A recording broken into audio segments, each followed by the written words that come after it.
La revolución teórica de Marx, por Louis Althusser. Traducción e introducción de Marta Henecker.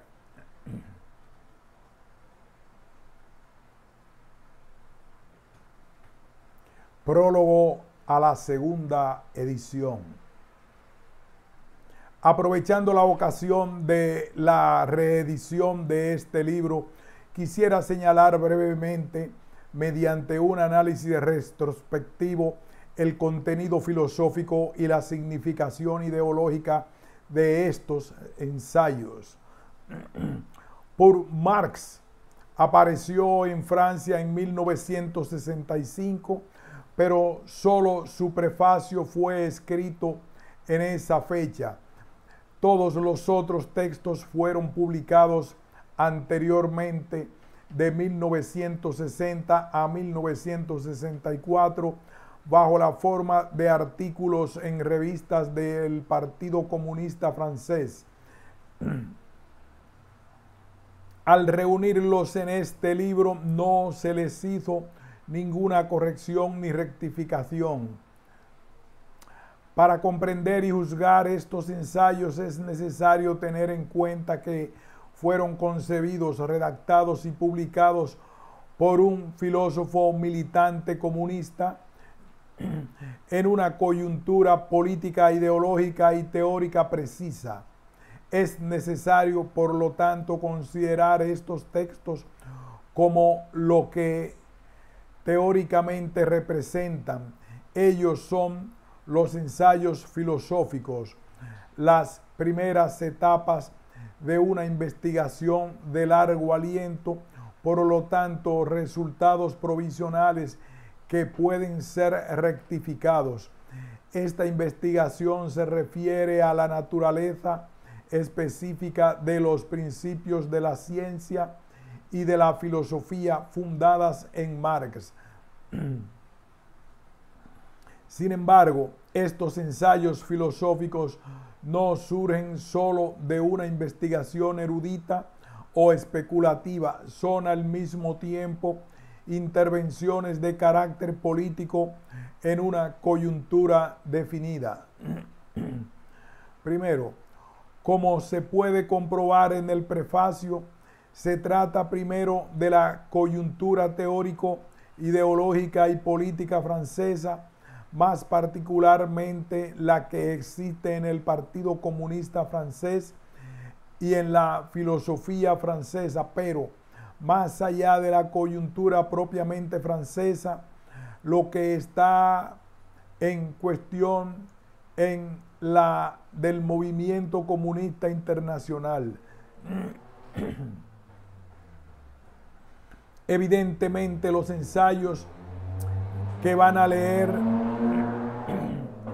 no se refieren directamente a los elementos políticos de esta coyuntura política de los partidos comunistas, escisión del movimiento comunista internacional. Se refieren a ella a través de los problemas ideológicos y teóricos surgidos en ella y producidos por ella. 2. En esta coyuntura precisa en la que han sido concebidos y publicados los textos que se van a leer, es necesario referirlos a ella para apreciar su naturaleza y sus funciones. Son ensayos filosóficos que tienen por objetivo intervenir en la coyuntura existente y reaccionar contra sus tendencias peligrosas. Muy esquemáticamente diría que estos textos contienen una doble intervención o, si se prefiere, intervienen en dos frentes para trazar, según la expresión de Lenin, una línea de demarcación entre la teoría marxista por una parte y las tendencias ideológicas ajenas al marxismo por otra.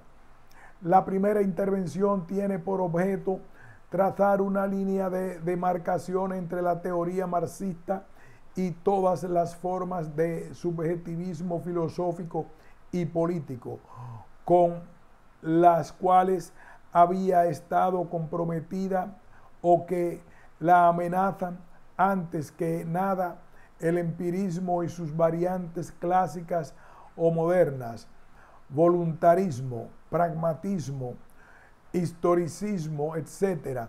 Los momentos esenciales de esta primera intervención son reconocimiento de la importancia de la teoría marxista para la lucha de clases revolucionaria, distinción de las diferentes prácticas, poniendo en evidencia la especificidad de la práctica teórica, primeras investigaciones acerca de la especificidad revolucionaria de la teoría marxista, distinción radical entre la dialéctica idealista y la dialéctica materialista, etc. Esta primera intervención se sitúa integralmente en el terreno de la confrontación entre Marx y Hegel. La segunda intervención tiene por objeto trazar la línea de demarcación entre los fundamentos teóricos de la ciencia marxista de la historia y la filosofía marxista por una parte y las ideologías idealistas premarxistas sobre las cuales reposan las interpretaciones actuales del marxismo como la filosofía del hombre o como el humanismo por otra. Esta segunda intervención se sitúa fundamentalmente en el terreno de la confrontación de las obras de juventud de Marx y el Capital. Estas dos intervenciones hacen parecer una gran oposición detrás del detalle de los argumentos, del análisis de textos y de las discusiones teóricas. La oposición que separa a la ciencia de la ideología en forma más precisa, aquella que se separa a una ciencia nueva que se está constituyendo de las ideologías teóricas precientíficas que ocupaban el terreno sobre el cual ella se establece. Este punto es importante. Lo que es tratado en la oposición ciencia-ideología concierne a la relación de ruptura entre la ciencia y la ideología teórica en la cual era pensado antes de la fundación de la ciencia el objeto del que ella da el conocimiento. Esta ruptura deja intacto el dominio objetivo social ocupado por las ideologías, religión, moral, ideologías jurídicas, políticas, etc. En este dominio de las ideologías no teóricas hay muchas rupturas, pero ellas son políticas y efectos de la práctica política, de los grandes hechos revolucionarios y no epistemológicos.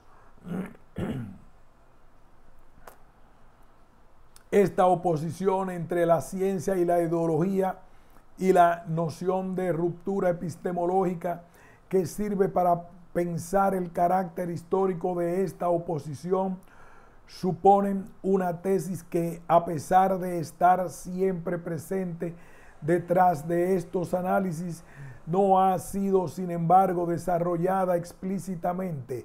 La tesis de que el descubrimiento de Marx es un descubrimiento científico sin precedentes en la historia por su naturaleza y sus efectos. Efectivamente, conformemente a la tradición constantemente repetida por los clásicos del marxismo, debemos afirmar que Marx ha fundado una nueva ciencia, la ciencia de la historia de las formaciones sociales. Para precisar, diría que Marx abrió un nuevo continente al conocimiento científico, aquel de la historia, del mismo modo que Como Tales abrió el nuevo continente de las matemáticas al conocimiento científico y como Galileo abrió el continente de la naturaleza física al conocimiento científico. Agregaría que en la misma forma en que la fundación de las matemáticas por Tales provocó el nacimiento de la filosofía platónica, de la misma manera en que la fundación de la física por Galileo provocó el nacimiento de la filosofía cartesiana, etc. La fundación de la ciencia de la historia por Marx ha provocado el nacimiento de una nueva filosofía teórica y prácticamente revolucionaria, la filosofía marxista o materialismo dialéctico. El que esta filosofía sin precedente se encuentre desde el punto de vista de su elaboración teórica todavía en retardo en relación a la ciencia marxista de la historia, materialismo histórico, se explica por razones históricas, políticas y también por razones teóricas. Las grandes revoluciones filosóficas van siempre precedidas, están siempre provocadas por las grandes revoluciones científicas que se encuentran puestas en práctica en ellas, pero es necesario un largo trabajo teórico, una larga maduración histórica para darles una formulación explícita y adecuada. Si en los textos que se van a leer el acento se ha puesto en la filosofía marxista, es para constatar a la vez su realidad y su derecho a la existencia y también su retardo, y para comenzar a darle una forma de existencia teórica un poco más adecuada a su naturaleza. Tercero, evidentemente estos textos están marcados y a veces lo están profundamente, no solo con ignorancias e inexactitudes, sino también con silencios o semisilencios. No es solamente la imposibilidad de decirlo todo a la vez o las urgencias de la coyuntura lo que explica todos estos silencios y sus efectos. En realidad, yo no estaba preparado para tratar convenientemente ciertas cuestiones. No tenía claros algunos puntos difíciles. El resultado de esto fue que no tuve en cuenta en mis textos, como debía haberlo hecho, ciertos problemas y ciertas realidades importantes. Como autocrítica, señalaré dos puntos especialmente importantes.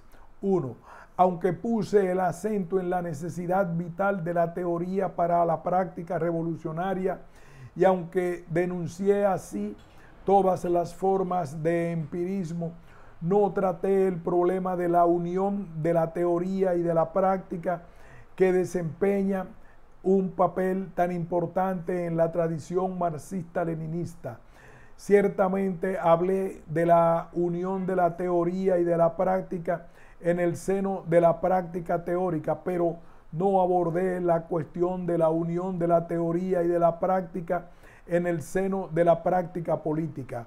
Precisemos, no examiné la forma de existencia histórica general de esta unión, la fusión de la teoría marxista y del movimiento obrero.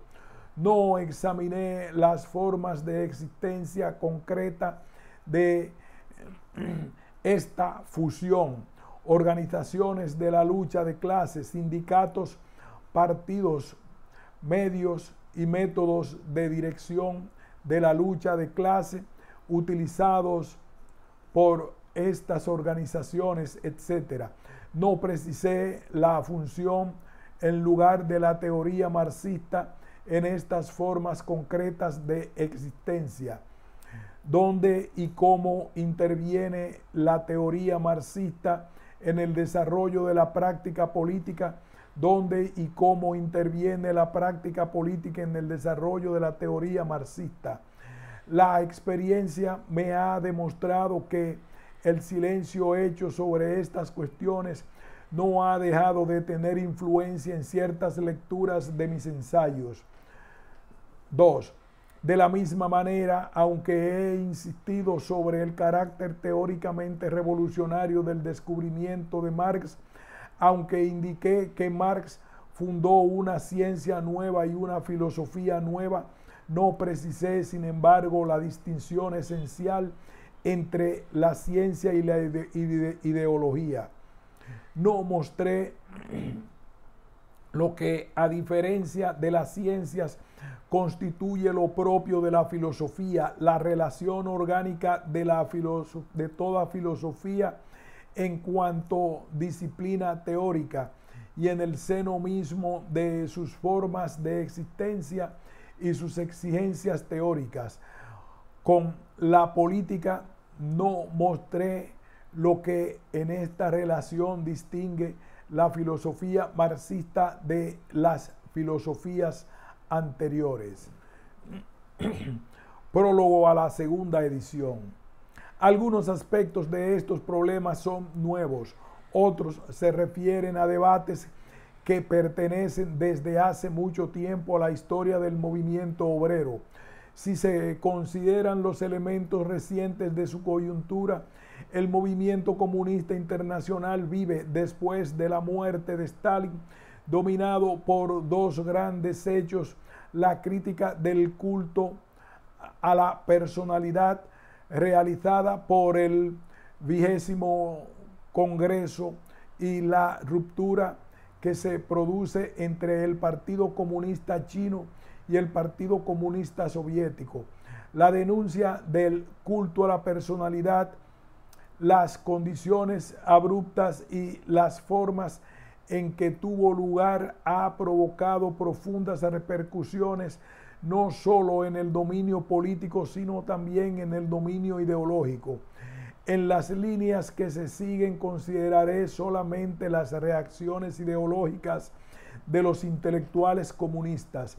La crítica al dogmatismo staliniano ha sido vivida por los intelectuales comunistas antes que nada como una liberación. Esta liberación ha dado nacimiento a una reacción ideológica de tendencia liberal moral que ha encontrado espontáneamente los viejos temas filosóficos de la libertad del hombre, de la persona humana y de la alienación. Esta tendencia ideológica ha buscado sus garantías teóricas en las obras de juventud de Marx, que contienen en efecto todos los argumentos de la filosofía del hombre, de su alienación y de su liberación. Estas condiciones han provocado una inversión asombrosa de la situación en la filosofía marxista. Las obras de juventud de Marx, que desde los años 30 servían de caballo de batalla a los intelectuales pequeños burgueses en su lucha contra el marxismo, se han puesto súbita y masivamente al servicio de la nueva interpretación que ha sido desarrollada actualmente por numerosos intelectuales comunistas liberados del dogmatismo staliniano por el 20º Congreso. El tema del humanismo marxista, la interpretación humanista de la obra de Marx, se han impuesto progresiva e irresistiblemente en la filosofía marxista reciente, al interior mismo del Partido Comunista Soviético y de los partidos comunistas occidentales.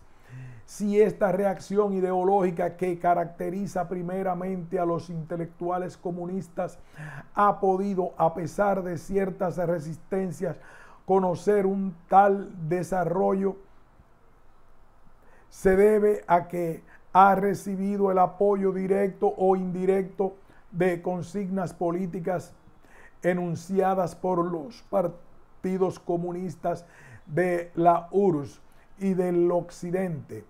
Por su parte, el 22º Congreso del PECUS ha declarado que con la desaparición de la lucha de clases, la dictadura del proletariado había sido superada en la URSS, que el Estado soviético ya no era más un Estado de clases, sino un Estado del pueblo entero, y que la URSS estaba comprometida en la construcción del comunismo bajo la consigna humanista, todo para el hombre.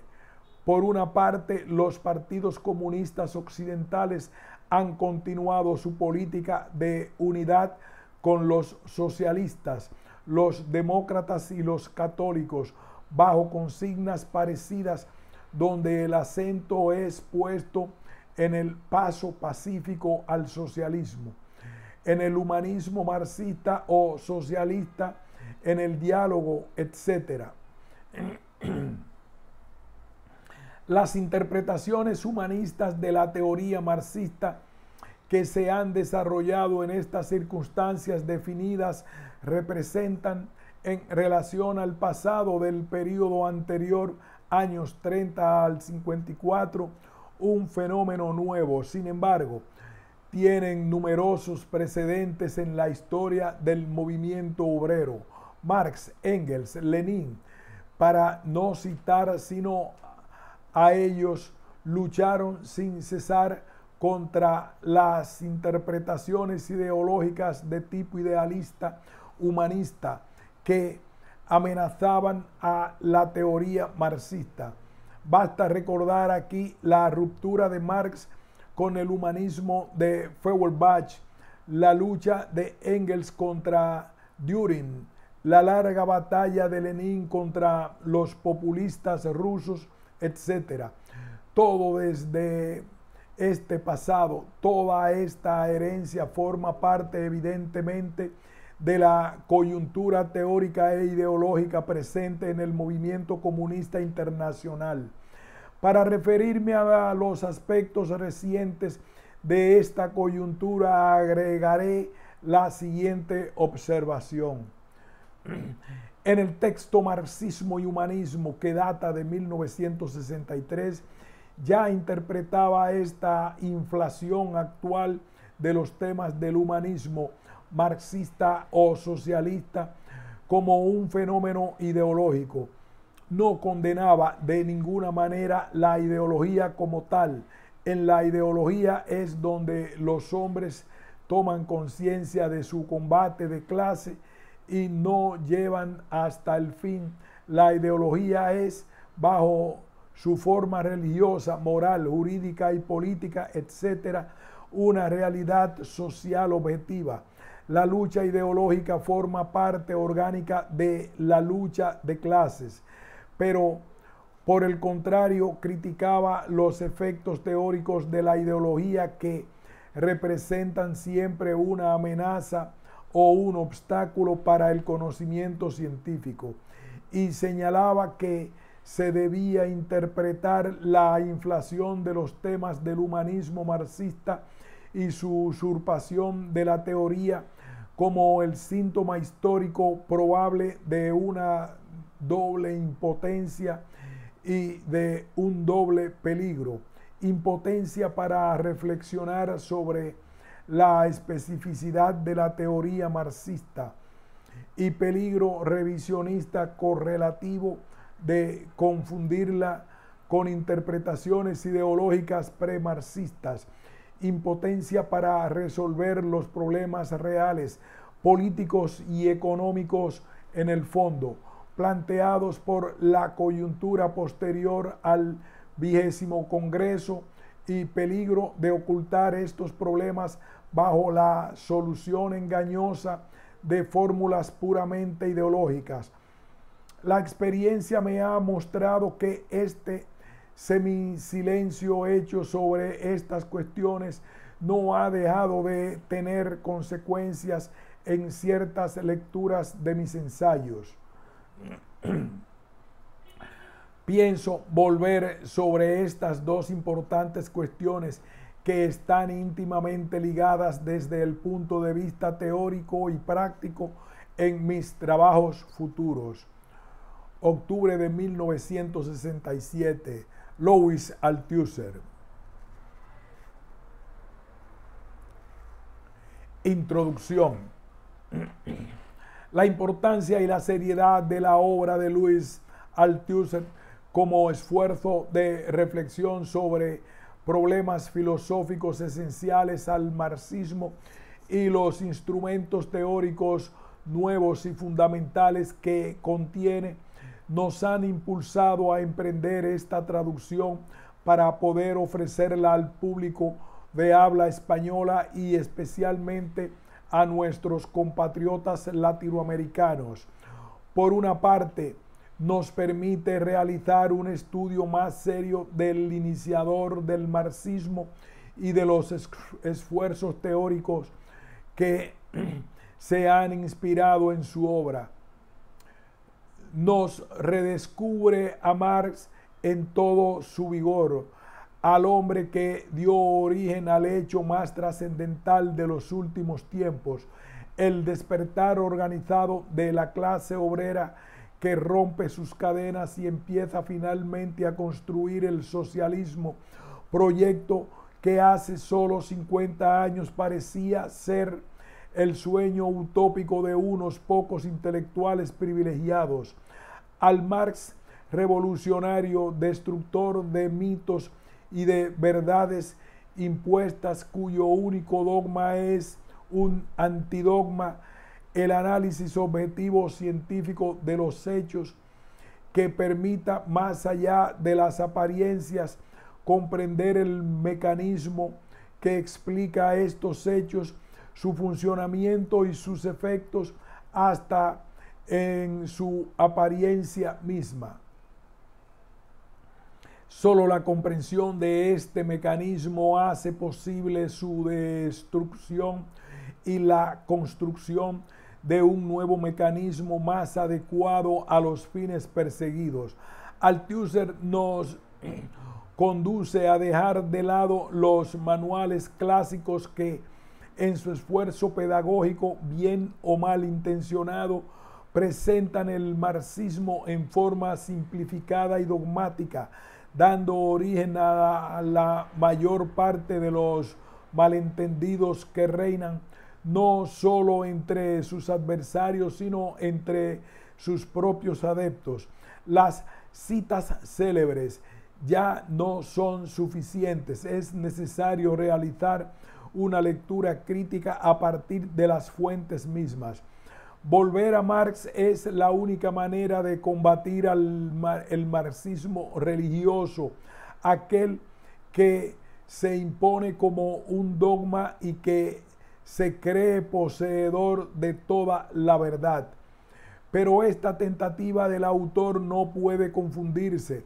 Más aún, se opone absolutamente a la interpretación liberal, ética, humanista, oportunista del marxismo, que no ha dejado de desarrollarse desde el 20º Congreso en reacción al dogmatismo del período estalinista. Althusser nos demuestra que el retorno a las obras de juventud de Marx, filosóficas, éticas, humanistas, el empleo de conceptos ideológicos no marxistas como enajenación, trabajo enajenado, apropiación de la naturaleza por el hombre, humanismo teórico, etc., lejos de liberarnos del dogmatismo, nos conducen a una ideología premarxista, idealista, teóricamente reaccionaria, ya que es un volver más acá de Marx, y que la única manera de liberarse del dogmatismo es el desarrollo riguroso de la teoría científica de Marx, que nace justamente cuando éste rompe con la problemática de sus obras de juventud. Aceptar que la ciencia es todo lo contrario de un dogma, que es la verdadera libertad, la del conocimiento en perpetua evolución, supone al mismo tiempo el respeto de las leyes de la ciencia y de su desarrollo, espíritu crítico vigilante, rigor en el pensamiento, definición de conceptos, razonamiento, demostración, etc. Rechazo absoluto de toda concesión, de todo pragmatismo, de todo empirismo, etc. Para hacer desaparecer toda ambigüedad, el antidogmatismo de Althusser no tiene nada que ver con el antidogmatismo ideológico de Garaudi. Por otra parte, como consecuencia de esta lectura crítica misma, el autor nos ofrece algunos elementos teóricos fundamentales y nos señala el terreno en el que podemos producir los que todavía no han sido elaborados para realizar un análisis objetivo, científico, de la coyuntura histórica turbulenta pero llena de esperanza que viven y sufren nuestros pueblos de América Latina, como los de África y Asia, quienes buscan un poco a ciegas la vía revolucionaria que les permita salir de su situación de explotación, de hambre y de miseria. Pensamos con Althusser que una revolución eficaz que no se limite a las proclamaciones demagógicas, pero que tampoco derrame la sangre de sus mejores hombres solo en función de un romanticismo juvenil, una revolución que cambie las estructuras actuales de la sociedad encaminándose hacia la construcción del socialismo, una revolución revolucionaria hasta el fin, no se improvisa, es necesario prepararla con seriedad, con las fuerzas revolucionarias que constituirán esa cadena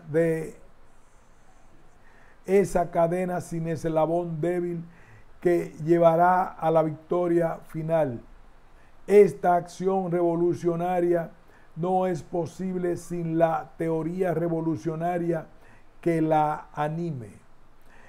El rigor, las implicaciones teóricas y la trascendencia de las reflexiones de Althusser lo han situado en el centro del debate filosófico actual en Francia. Semanarios como La Quincenne y el Nouvel Observateur, revistas como Esprit y Les Temps Modernes le dedican artículos o números especiales. La Nouvelle Critique inicia una polémica a partir de su artículo sobre marxismo y humanismo en las cátedras universitarias. Goldman, Lefebvre, Villard, etc. Se discuten sus ideas, pero esta polémica no se sitúa solo por el interior del campo filosófico, sino que se extiende al campo político, al interior del Partido Comunista francés.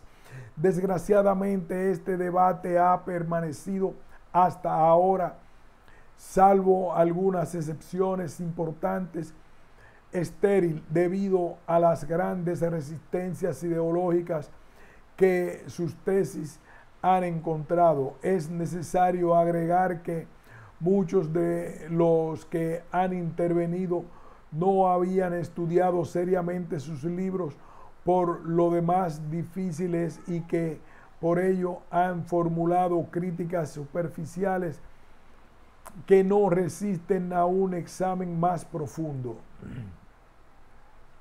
Al mismo tiempo, sus trabajos han llevado a la formación de numerosos discípulos que empiezan a constituir una verdadera escuela que no se limita a repetir las ideas del maestro, sino que utilizando los instrumentos teóricos por él proporcionados, avanza en la reflexión, produciendo nuevos conceptos y utilizando los ya adquiridos en el análisis de situaciones concretas.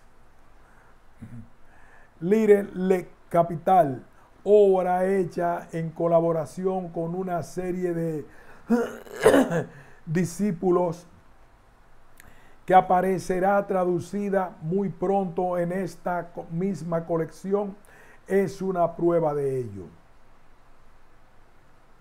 Si quisiéramos situar los escritos en este volumen, podríamos decir que, salvo una excepción, se hallan en el interior de la polémica sobre las obras de juventud de Marx, siendo una de sus consecuencias la discusión acerca del humanismo marxista.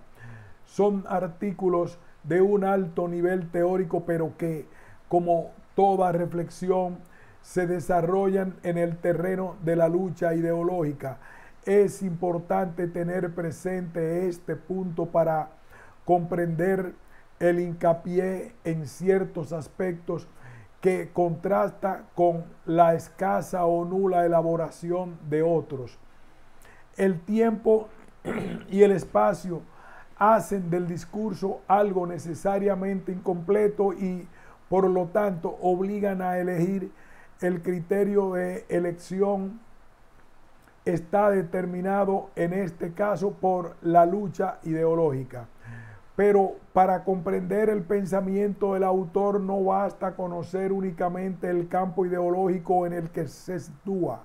Es también necesario respetar su historia, seguir paso a paso su camino de búsqueda, su esfuerzo por liberarse de los mitos ideológicos que lo acechan, la maduración y precisión de sus conceptos, evolución cuyo motor no se encuentra en el interior del pensamiento, sino fuera de él, en la situación histórica que le toca vivir, sea política, la guerra, el Frente Popular, sea teórica, las polémicas provocadas por sus escritos.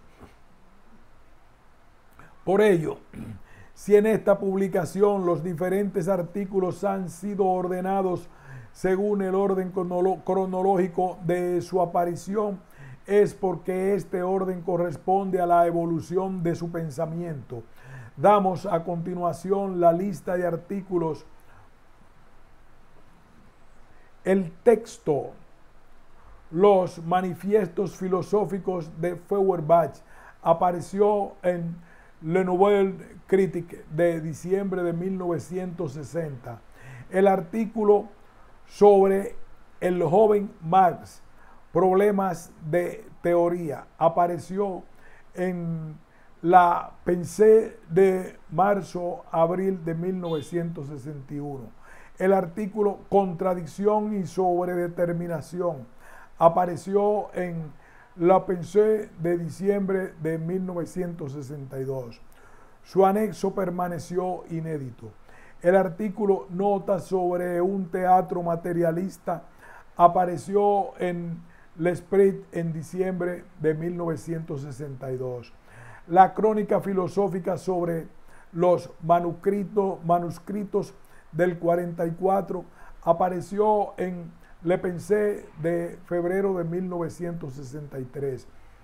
El artículo sobre la dialéctica materialista apareció en Le Pensée de agosto de 1963.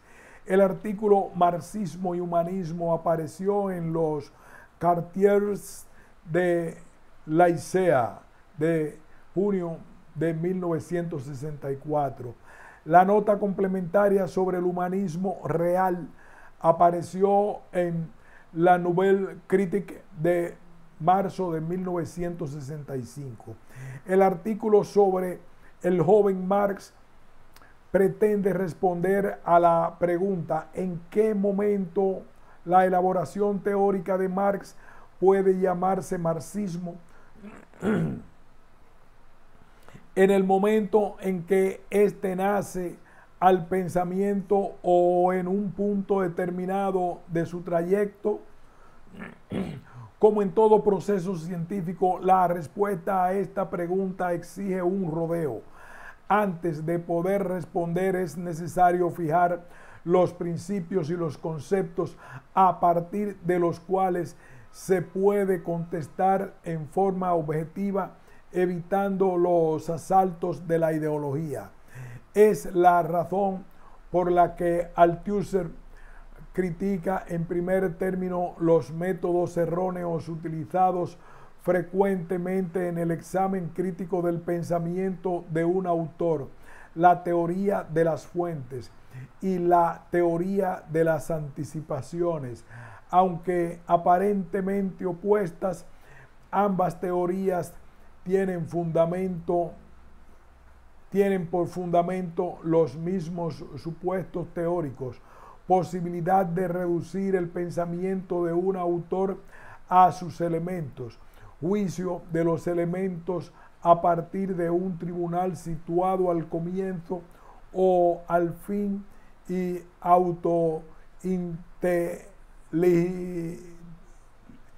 inteligibilidad de la ideología, que permite comprender su evolución a partir de sí misma y se caracteriza por no respetar el objeto que pretenden.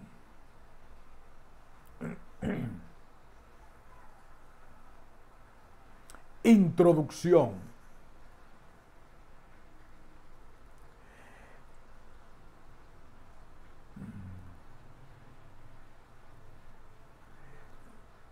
Y se caracterizan por no respetar el objeto que pretenden estudiar.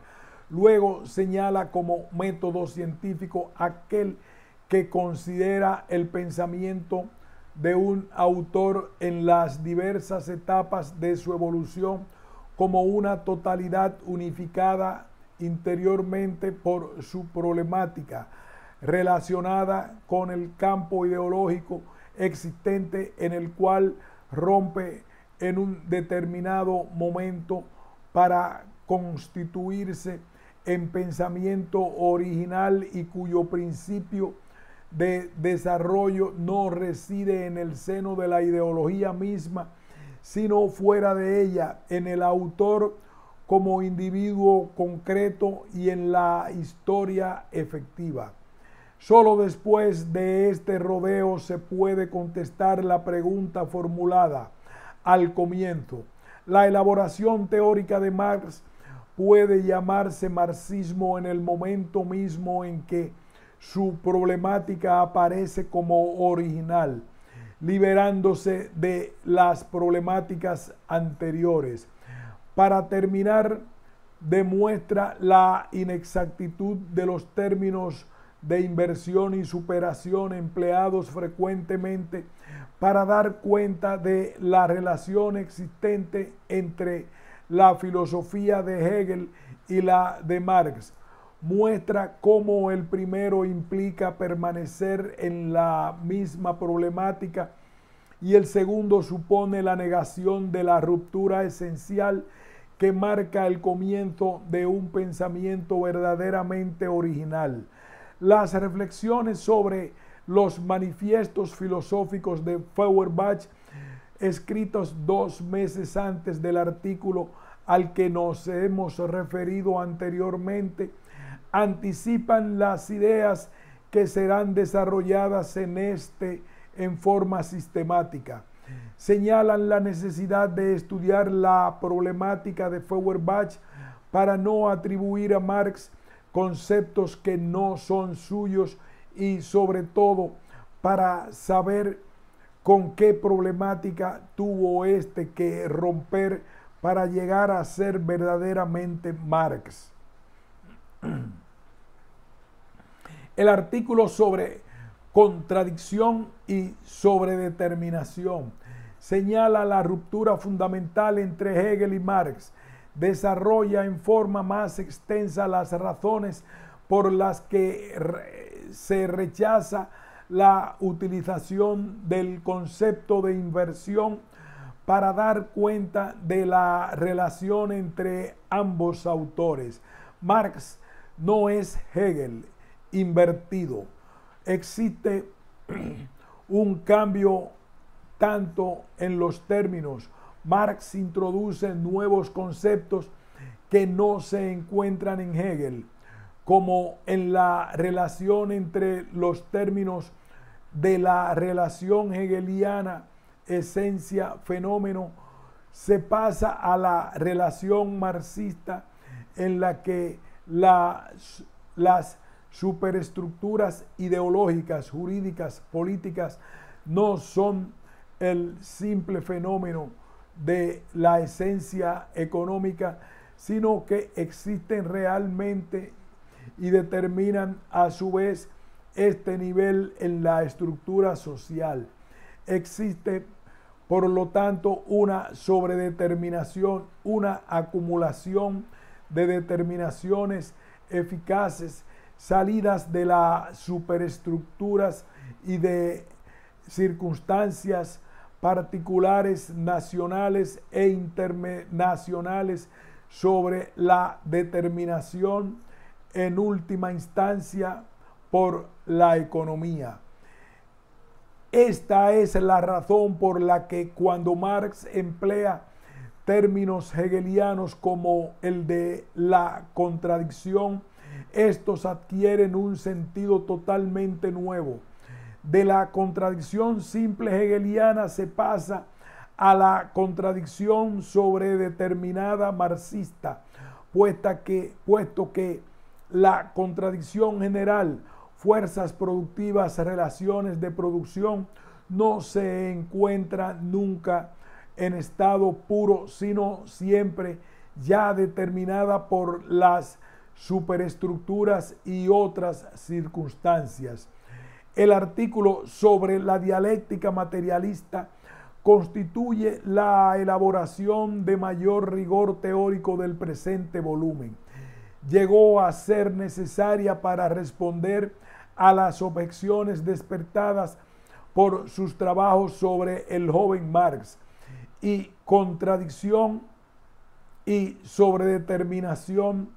Althusser se ve obligado a precisar su pensamiento para poder explicitar en forma más adecuada el concepto de contradicción sobredeterminada. Aquí, como en el artículo sobre el joven Marx, para responder al problema planteado debe realizar un largo rodeo, pero no es un rodeo inútil, ya que nos proporciona elementos preciosos para el trabajo intelectual al desarrollar el problema del conocimiento como una forma de producción, comparándola análogamente a la producción material.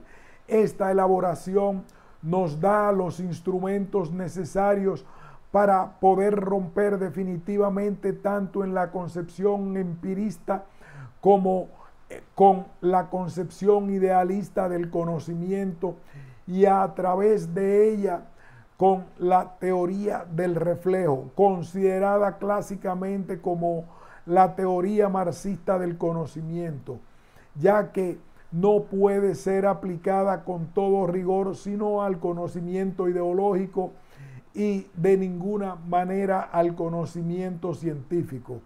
Al mismo tiempo permite ver con mayor claridad el abismo que separa a Marx de Hegel. Después de este largo camino llega finalmente al estudio de la contradicción marxista, a partir de la reflexión sobre ciertos textos de Lenin que analizan la especificidad de la coyuntura revolucionaria rusa, el texto de Mao Zedong sobre la contradicción y el texto de Mao Zedong sobre la contradicción y fundamentalmente la introducción a la crítica de la economía política de Marx, de la que los textos antes señalados no son sino el desarrollo riguroso, llega a producir el concepto de estructura a dominante, que define la totalidad marxista como un todo complejo que posee la unidad de una estructura articulada en la que existe un elemento que juega el papel dominante y otros que le están subordinados, unidad dinámica en la que hay un intercambio de papeles, siendo el nivel económico el que determina en última instancia el elemento de la estructura social que desempeñará el papel dominante. La totalidad marxista se diferencia así netamente de la totalidad hegeliana, cuya unidad es de tipo espiritual. El concepto de estructuras a dominante permite dar cuenta de la contradicción sobredeterminada e indica al mismo tiempo el terreno donde se debe investigar el problema de la especificidad del determinismo marxista, la causalidad estructural que se aleja tanto de la causalidad expresiva de tipo hegeliano como de la causalidad mecánica de origen cartesiano. Las notas sobre un teatro materialista que parecen romper la unidad de las reflexiones del autor nos proporcionan, sin embargo, al mismo tiempo que un análisis muy interesante y profundo sobre este tipo de teatro, la elaboración de ciertos conceptos sobre la ideología y la economía.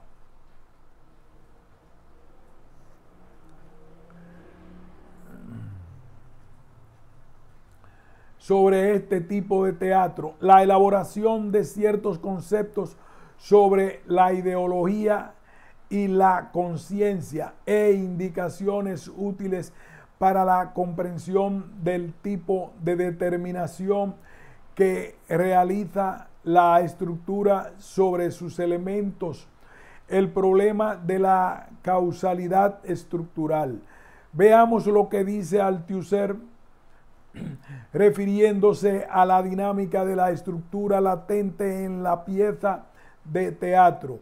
Esta relación es necesariamente una relación latente en la medida en que no puede ser tematizada exhaustivamente por ninguno de los personajes sin arruinar todo el proyecto crítico. A ello se debe el que permanezca implicada en toda acción en la existencia y los gestos de todos los personajes. Es su sentido profundo, trascendente a su conciencia y por esto oscura para ellos, visible solamente para el espectador bajo el modo de una percepción que no le es dada, sino que debe discernir, conquistar y cómo arrancar de la sombra original que la envuelve y sin embargo la engendra. El artículo sobre marxismo y humanismo no es sino la aplicación de los conceptos producidos en las elaboraciones anteriores al problema candente hoy día, tanto en el mundo socialista como en los partidos comunistas del mundo occidental, el problema del humanismo. Este artículo es política e ideológicamente muy importante, ya que se encuentra incluido directamente en la lucha ideológica nacida de la interpretación que se debe dar al pensamiento de Marx. Althusser defiende la interpretación materialista científica contra las interpretaciones morales, religiosas, liberales, idealistas, en consecuencia ideológicas, oportunistas y más aún revisionistas. Si quisiéramos resumir el contenido de este artículo, podríamos decir que para servir a los hombres reales, Marx no fabrica una teoría basada sobre la idea moral, religiosa o filosófica del hombre. Esta idea es siempre ideológica, es decir, idealista y mistificadora. Antes que nada, quiere comprender las leyes que determinan la existencia real de los hombres que viven en las sociedades. Por lo tanto, mecanismos de las sociedades humanas y de la historia de las nociones del materialismo histórico, modo de producción, fuerzas productivas, relaciones de producción, relaciones jurídico-políticas, ideológicas, etc. Para servir a los hombres reales, Marx no debe partir de lo que se refiere al comunismo, de los conceptos de hombre, de naturaleza humana, de libertad, de conciencia, etc. En este sentido, teóricamente hablando, el marxismo no es un humanismo, no reposa sobre el concepto de hombre. Pero justamente porque el marxismo no es teóricamente un humanismo, puede producir el conocimiento de las sociedades humanas, de las leyes de la lucha de clases y proporcionar los medios para suprimir a través de la revolución el modo de producción capitalista, es decir, los medios para suprimir los sufrimientos humanos producidos por este modo de producción, dominando actualmente por el imperialismo norteamericano, la explotación de clase, la guerra y todos sus horrores. Los partidos marxistas pueden hacer la revolución y liberar a los hombres de los horrores del imperialismo y darles una existencia totalmente diferente, porque su acción se basa en la teoría de Marx, que como ciencia no se apoya en los conceptos ideológicos del humanismo, sino en conceptos completamente diferentes. Los partidos marxistas pueden existir, hacer la revolución y liberar a sus hombres de la explotación, de la clase, de la guerra y asegurarles el bienestar socialista, debido justamente a que el marxismo, teóricamente hablando, no es un humanismo. Por último, este artículo, más que ningún otro, requiere para su correcta comprensión la asimilación de los conceptos producidos en los artículos que le preceden. Para finalizar, las reflexiones sobre los manuscritos del 44 nos proporcionan ya los primeros elementos que permitirán desarrollar en forma más sistemática en el artículo sobre marxismo y humanismo la ruptura de Marx con el pensamiento humanista de su juventud. Si quisiéramos retener la lección esencial contenida en los artículos de Althusser, podríamos resumirla de la siguiente manera. Las tesis del autor están dirigidas contra dos falsas interpretaciones de la teoría de Marx. contra la interpretación dogmática y contra la interpretación oportunista del marxismo, y ponen también claramente en evidencia que la desviación oportunista, interpretación idealista, liberal, humanista del marxismo representa hoy el peligro principal para el marxismo.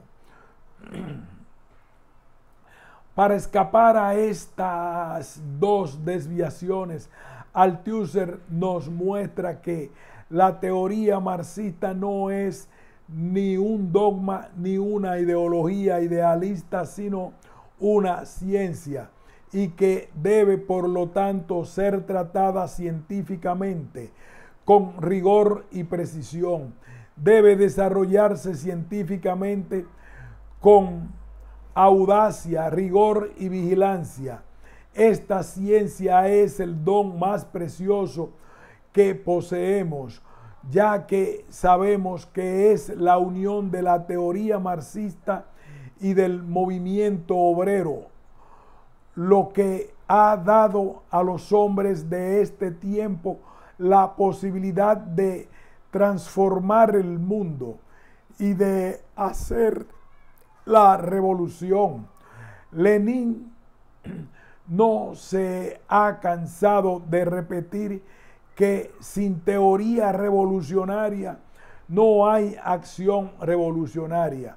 Para ser revolucionaria en los actos, en los hechos, por lo tanto, para producir revoluciones victoriosas, la teoría revolucionaria no debe ser ideológica, sino científica. Agosto de 1966. Martha Hennecker.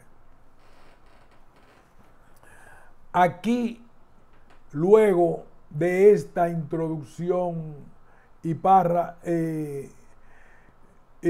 párrafos, iniciamos una advertencia del traductor antes de iniciar la obra. Advertencia del traductor. Nos hemos esforzado por ser lo más fieles posible al pensamiento del autor. Cuando las palabras utilizadas en español nos han parecido limitar el sentido, hemos recurrido a notas de las que figuran las palabras francesas correspondientes o una explicación de los términos empleados en español. Hemos agregado también algunas notas con el fin de aclarar ciertos conceptos que son utilizados en forma equívoca en los diferentes artículos. En cuanto a las citas de los textos clásicos en los que se refiere a Lenin y Mao Zedong, hemos utilizado las traducciones oficiales de Moscú y Pekín, salvo cuando no hemos encontrado los textos en español. En esos casos hemos citado la edición francesa que figura en el libro Pour Marx.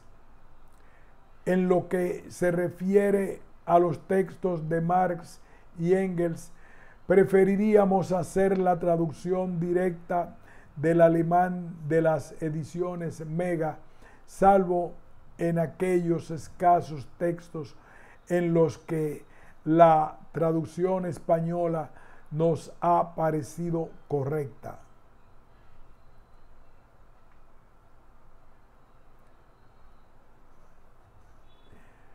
Prefacio. Hoy, a partir de aquí, hacemos una pausa al iniciar la primera parte del libro de Althusser.